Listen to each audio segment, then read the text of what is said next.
Buenos días para todos. Hoy les voy a hablar sobre mecanismos compensadores de la insuficiencia cardíaca, el cual es súper importante debido a que si se entiende esta parte, se puede conocer el porqué de la sintomatología de un paciente con insuficiencia cardíaca. Entonces, hay algo muy claro en donde nosotros tenemos diferentes factores de riesgo cardiovascular y que en presentaciones anteriores les había comentado que es un factor muy importante para la incidencia de insuficiencia cardíaca. Aquí les pongo algunos ejemplos de factores de riesgo cardiovascular que con el pasar de los años estos factores de riesgo cardiovascular me pueden ocasionar una remodelación ventricular. Es decir, me puede ocasionar dos lesiones importantes como un infarto agudo del miocardio o una hipertrofia ventricular, principalmente del ventrículo izquierdo.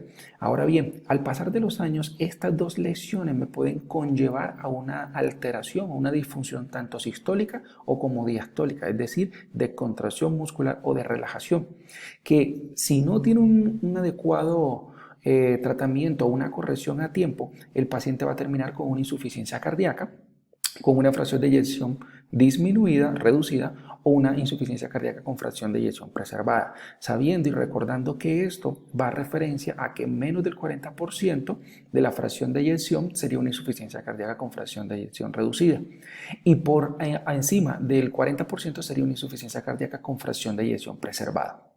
Ahora bien, sabiendo esto, esto no son las dos insuficiencias, por decirlo así, esta clasificación, serían iguales, tienen cositas diferentes. Una, para iniciar con la insuficiencia cardíaca de fracción de eyección reducida, va más enfocada a que su alteración es más relacionada con volumen.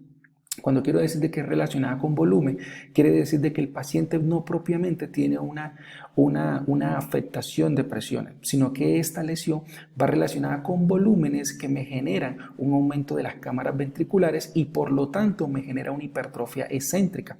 Como lo podemos visualizar en esta imagen inferior, así quedaría un ventrículo. El ventrículo izquierdo va a tener un aumento de tamaño, pero es más como de la cavidad, más no de la masa muscular, lo cual me generaría es más una sobrecarga de volumen y lo cual hace que la fibra muscular se vuelva un poco más delgada en comparación con una insuficiencia cardíaca con fracción de eyección preservada, en la cual el problema no es tan relacionado con volumen, sino que el problema es relacionado con presión, en donde esta presión de manera progresiva me genera más un aumento de la presión sistólica y hace que las paredes ventriculares se vuelvan un poco más gruesas y por lo tanto me generan esa hipertrofia concéntrica. Y aquí aparecen dos términos importantes y son de resaltar, en donde fíjense que la insuficiencia cardíaca con fracción de eyección reducida tiene más es un problema de volumen y su problema es de una hipertrofia excéntrica, es decir, que el aumento de tamaño es hacia afuera y por lo tanto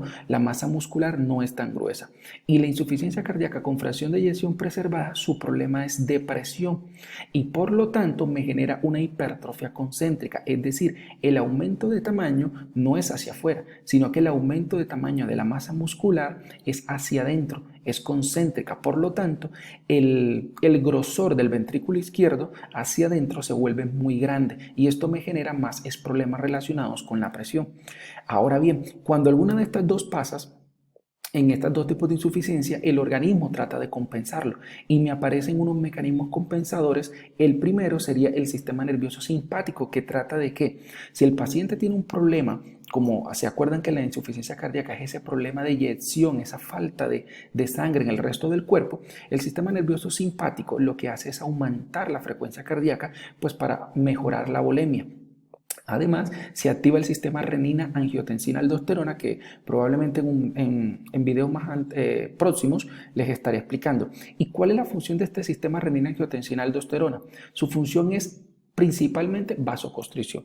Vasoconstricción en el momento de retener líquidos, liberar aldosterona, estimular el sistema nervioso simpático, aumentar las catecolaminas como la adrenalina y noradrenalina, con la finalidad de que de retener líquidos y movilizar más ese volumen para tratar de compensar estos efectos que me está generando la insuficiencia cardíaca.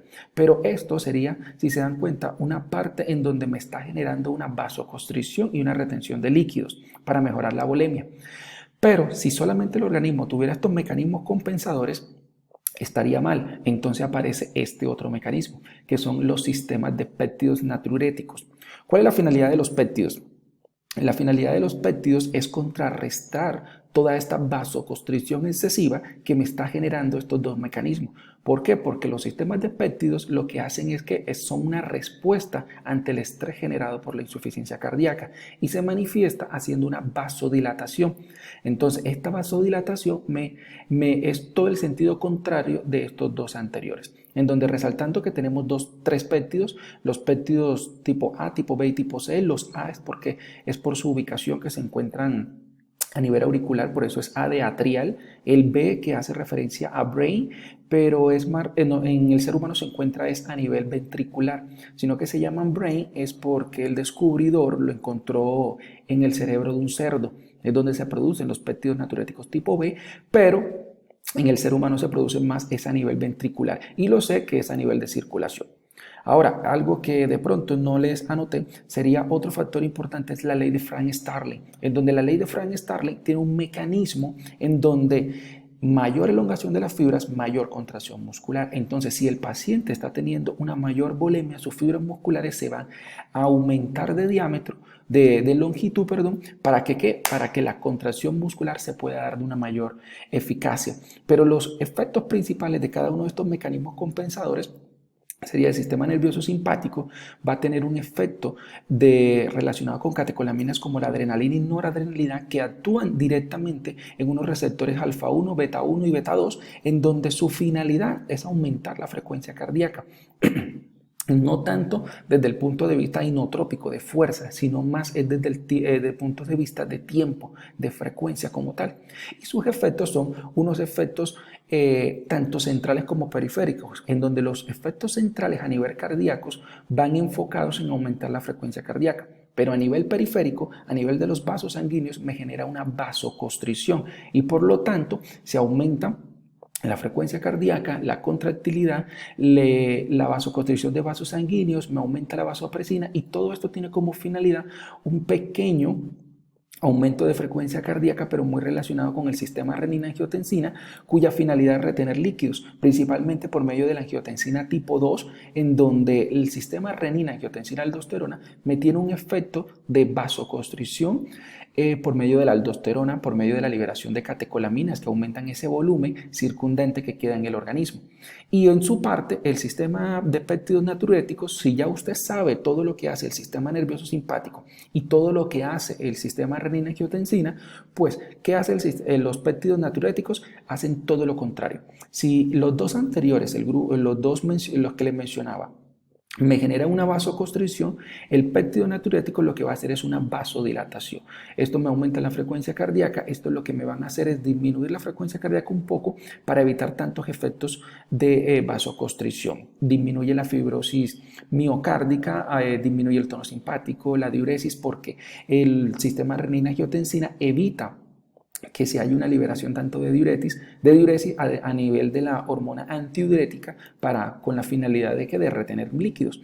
Y entonces, ¿cuáles serían las funciones principales? Las que les menciono acá, en donde estos dos, su finalidad es retener más líquido en el torrente, en todo el organismo y movilizarlo. ¿Para qué? Para compensar esa falta de fluido sanguíneo y de oxigenación a nivel de los tejidos. Y el sistema de péptidos, su finalidad sería hacer la vasodilatación y si se dan cuenta, habría un equilibrio entre estos grupos. Y aparece la ley de Frank-Starling que les mencionaba que ayuda más a esta volemia. Entonces lo que haría, los péptidos natriuréticos tipo A y tipo B tienen un efecto lucitrópicos y más un efecto a nivel auricular y ventricular en donde evitan o retardan la remodelación ventricular y la fibrosis. Y también tiene un efecto a nivel cerebral en donde hacen una inhibición a nivel simpático, inhibición del sistema renina-angiotensina-aldosterona con la finalidad de evitar tanto la retención de líquidos y de fluidos. Y por lo tanto, estos efectos de péptidos a nivel de periférico lo que hacen es vasodilatación. Tienen un efecto también antiproliferativo en donde disminuye la rigidez arterial y mejora el flujo sanguíneo. Hace algo muy importante que es disminuir también la aldosterona, cuya finalidad es retener sal y agua, y también principalmente la inhibición de renina. Y sabemos que esto es muy importante porque el sistema renina-angiotensina-aldosterona inicia con la renina por una producción a nivel renal y a nivel hepático con el angiotensinógeno, en donde la mezcla del angiotensinógeno con la renina se mezcla y me da como resultado la angiotensina tipo 1, que posterior a ella hay una mezcla con la enzima convertidora de angiotensina y se convierte en angiotensina tipo 2 y por lo tanto me conlleva los resultados del sistema renina-angiotensina-aldosterona.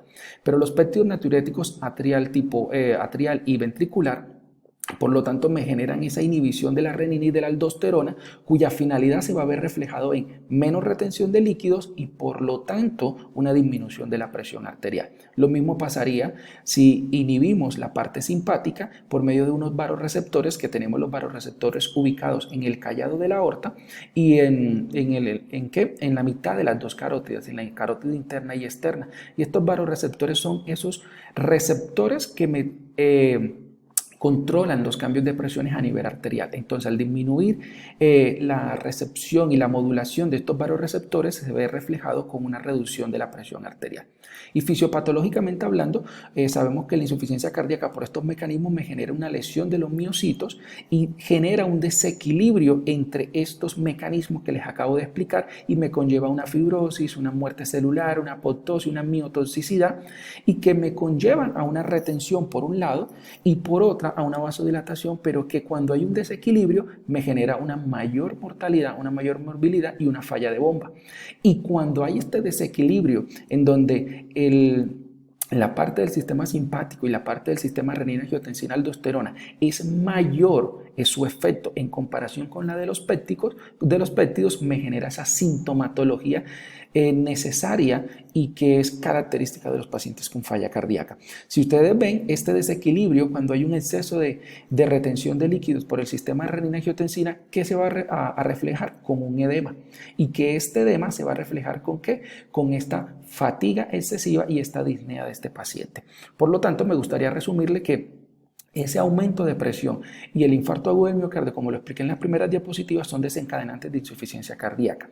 Los mecanismos principales para esta insuficiencia cardíaca son el sistema renina-angiotensina-aldosterona y el sistema nervioso simpático, en donde aportan un papel fundamental, fisiopatológicamente hablando, para una retención de líquidos, vasoconstricción y mejorar el flujo sanguíneo, en donde su contraparte vendrían siendo los péptidos natriuréticos que me mencionan o me mantienen esta estabilidad entre estos mecanismos. Y por lo tanto, se necesita un equilibrio en estos dos grupos, porque cuando hay este equilibrio, el paciente no tiene una descompensación de su falla cardíaca, pero automáticamente que hay un desequilibrio, el paciente empieza con una sintomatología grave. Entonces, espero que hayan entendido y en próximos videos les estaré explicando otras cositas. Muchísimas gracias.